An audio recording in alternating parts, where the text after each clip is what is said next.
Mao Yanshou studied the girl from the Wang family as apathetically as if he were inspecting livestock.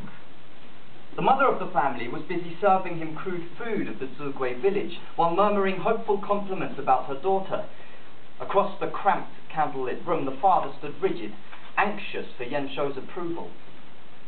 Yanshou nodded his head in thanks to the mother for the meal, although he had no intention of eating the villagers' food. With growing unease, he looked to their daughter. A pit of budding dread began to form in his stomach. It was impossible, he thought, for her to actually have been born to these parents. The parents of the Wang family, while not completely unattractive, were far from the standards of beauty in the Cheung palace. They had dark skin from working long hours in the sun, and rough, calloused hands that would be considered barbaric among nobility. Due to his eye for beauty as the court's artist, the emperor had sent Mao Yanshou to tour the Han country to find and bring back more acceptable girls to add to his harem. At first he had detested the idea and complied bitterly, hating to leave the luxuries of the court for the dirt floors and single-roomed houses of the country. The only redemption he had found was that it was marginally profitable to coax bribes from the families by promising that their daughters would find favour in the emperor's court, only to regrettably inform them afterwards that the harem could no longer accept anyone else. Yanshou had by now sent back hundreds of hopeful concubines to the harem and dismissed at least twice as many. As the emperor's harem swelled in numbers, it had grown customary that the emperor no longer viewed the actual girls, but instead chose his favourites by Yanshou's portraits, which he could look through quickly. Yanshou had instantly seen a way to exploit these girls and their families by demanding bribes in exchange for a pleasing portrait. But this girl from the rural village, she was too beautiful.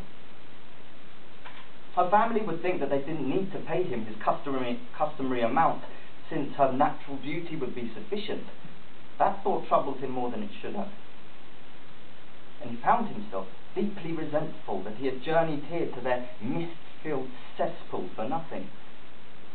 The Wang family stared at him with eyes like starving animals waiting to be thrown a scrap. Yanshou's mood worsened with every minute that slipped away, until finally the girl and her mother excused themselves, and the father stood waiting uneasily for Yanshou's discernment. Yanshou hated to watch the man. He hated the pathetic look on the man's face. For a moment he entertained the idea of kicking the man back as he would a dog. But Yanshou only inclined his head slightly in a bow, before remarking that he was fatigued and would think on what he observed today. As the family left the room, he tried furiously to think of how he could still profit from these people with the unnaturally exquisite girl. An opaque mist had seeped into the Zugui village.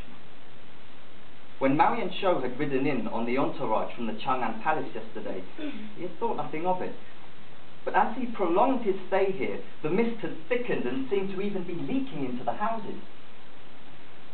The Wang family, whose house was only 2 rooms, had offered him their main room, while the rest of the entourage from the palace lodged outside. Even though it was well into the night, Yanshou found the thin bed uncomfortable. He paced irritably as he considered how he could profit from this pitiable visit. Once he tired from pacing the small room, Yanshou came to the window and watched the odd sight forming outside. As he looked out onto the mist, he considered the deeply striking Wang girl. Yanshou remembered what the mother had murmured to him as she served his food.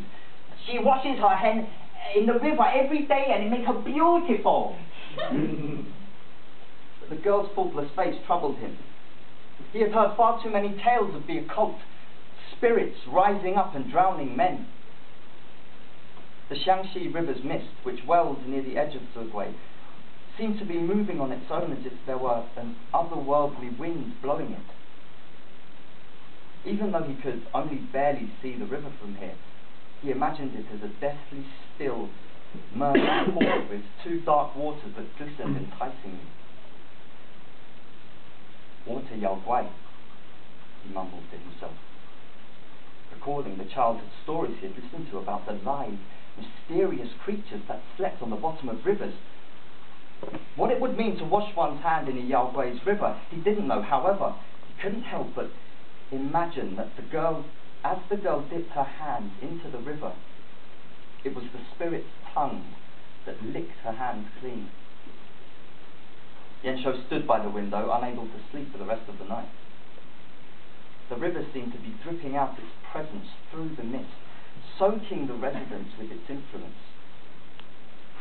The following morning, Yanshou managed to convince the Wang family to pay a bribe. Unfortunately, they were too poor to pay him at the moment, but they promised that once she had made it to the palace, she would have his money and give it to him when he was to paint her portrait. Yanshou was annoyed at the delay, but he was certain the emperor would praise him for finding such a beautiful creature.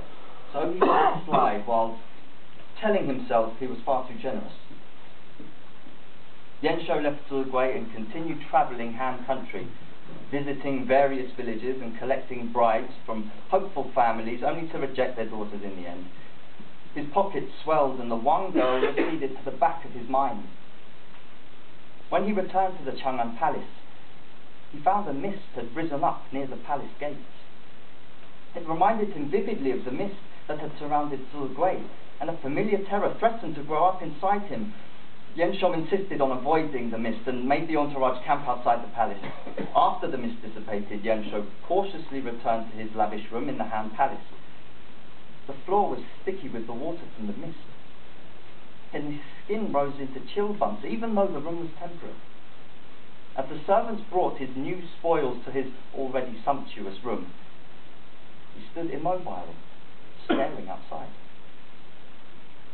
He could see from his window someone playing a Han lute in the garden. Though he could barely see the figure, he recognized the deftly played folk melody which he had frequently heard in Ziguay. The girl from the Wang family plucked at the strings as the other initiate concubine stood nearby. She brought the Yao Guai with her in the mist, he thought in disbelieving horror, and then dismissed. The next moment rejected this as nonsense. It was impossible for the Xiangxi River's mist to have followed her here. Yanshou soon resumed his tasks of painting the girls, and again his purse was bloated beyond what it could hold from the bribes alone, excluding pay from the emperor. But despite his good fortune, he was shaken and had been unable to sleep. He sat at his window every night waiting to see if the mist would creep in. It had settled in his mind that if he were to fall asleep, it may seep in at night and spiral down his throat and choke him. At work, he painted the initiate concubines with ease. By countless repetitions, his long, lithe fingers could paint their simple faces with elegant perfection, with little thought. He rarely even looked at the girls anymore, and instead painted the same face over and over with minor changes depending on how much they'd given him. A less talented or experienced artist's painting may have suffered from the insomnia, but to him the job was the easiest of tasks. The days swam together. Faces after nameless, unimportant faces among the emperor's thousands flowed through his studio like the money that flowed into his purse. And at night, he stood still by his window like a statue, unable to rest. It wasn't until one of the girls did not offer to pay his bribe that he was shaken out of his blur. He had held out his hand expectantly without even lifting his eyes from his brush, and he was only met with a silence. Raising his eyes from the clean, expectant parchment, he gazed at the girl from the remote Ziguay village that washed her hands in the Xiangxi River. He could smell the water on her, its alluring, enticing fragrance. His moment of alarm was with practiced disdain that had become too habitual for him to even be aware of it. His tired eyes ached to look at her. She had a face beyond perfection, so excruciatingly beautiful that he could never have even claimed to have painted a creature so blemishless. Her only fault, which yet did not even diminish her beauty, was that one shoulder sloped slightly more than the other, and it was only something someone with a knowing eye could see. "You bring me nothing?" he asked tersely, his tongue feeling swollen in his mouth and as tired as his eyes. She politely bowed her head in agreement. It was maddening to see how demurely and innocently she was able to concede this. Yanshou felt as if someone had rammed a pole into his chest, trying to shove out his pride. No one had ever denied him. Indignation replaced the watery dread that had settled in his core. Turning back to the page, in renewed vigour, he painted the portrait not of her, but a reflection of his indignation. It was the most hideous portrait he had ever painted. The painting was of a sour-faced girl with life-stripped eyes overshadowed by an oppressive brow and ruddy skin. A vengeful feeling of self-accomplishment swelled in him as he handed the portrait to the servant to be hung out to dry and then given to the emperor. Years had passed since Mao Yanshou had painted the rightfully repulsive portrait of the Wang girl. The wind hissed, causing his hair to sting his eyes. He could not feel his hands because they were so tightly tied to two poles as he awaited his execution. He whispered curses for the beautiful girl and his own actions. He had already shed all the tears he could. His mouth felt dry and his skin was burned and cracked from the sun. This wasn't worth the sum of money so small and inconsequential that he had requested before. He relived his downfall as he waited for his death. The Cheung barbarian king of the large southern nomadic tribe had wanted a bride from the Han Empire to seal a peace treaty. In concordance, the emperor decided to wed one of his concubines to the barbarian leader.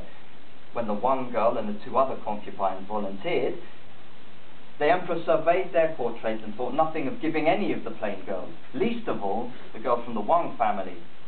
The emperor felt he had triumphed in a small way, outwitting the barbarian king. How Yanshou had been rejoiced to hear this! After all, it would remove all chances of the emperor's discovering the deception of the Wang girl's portrait, but more importantly to him, maybe then, the awful mist that plagued his nightmares would go with her, and he would finally be able to live freely again. Unsurprisingly to Yanshou, the barbarian king had chosen her out of the three, and they were to depart only in a matter of days. It was as if a physical weight had been lifted from him, as if the Yaoguai's mist had somehow weighed him down and now was finally starting to drift away. It wasn't until the day before they were to depart that the Xiongnu sent an envoy to the emperor. The Xiongnu's envoy graciously thanked the emperor for the great beauty he had gifted them, and for her exquisite talent and elegant beauty, saying that the Xiongnu king took this generous gift as a sign of a lasting peace between them. The emperor had been astonished. He had commanded that the Wang girl's portrait be found, and was amazed to find it so blatantly contradictory to the Xiongnu king's depiction. Suspicion of the portrait's truth, the emperor invited the Xiongnu king and his bride to appear in court for a farewell feast before they departed from the city. It had only taken a glance for the emperor to determine the deception. He became furious. Knowing he could not retract his words, and knowing that he would lose the most beautiful and talented concubine because of Yanshou. Yanshou was oblivious to the events until the imperial guard apprehended him. The emperor had commanded that Yanshou not be allowed to attend the feast, as he was already suspicious that the deception had come from Yanshou. Before the feast had even ended, Yanshou was seized in his studio and imprisoned. The following day he was condemned and to execution for his deception. It wasn't until after he had been condemned he realized what he had done. The beautiful girl. The utter improbability of the events amazed him. It was as if the gods had conspired against him. With cracked lips he sobbed dryly and quietly. There was nothing worse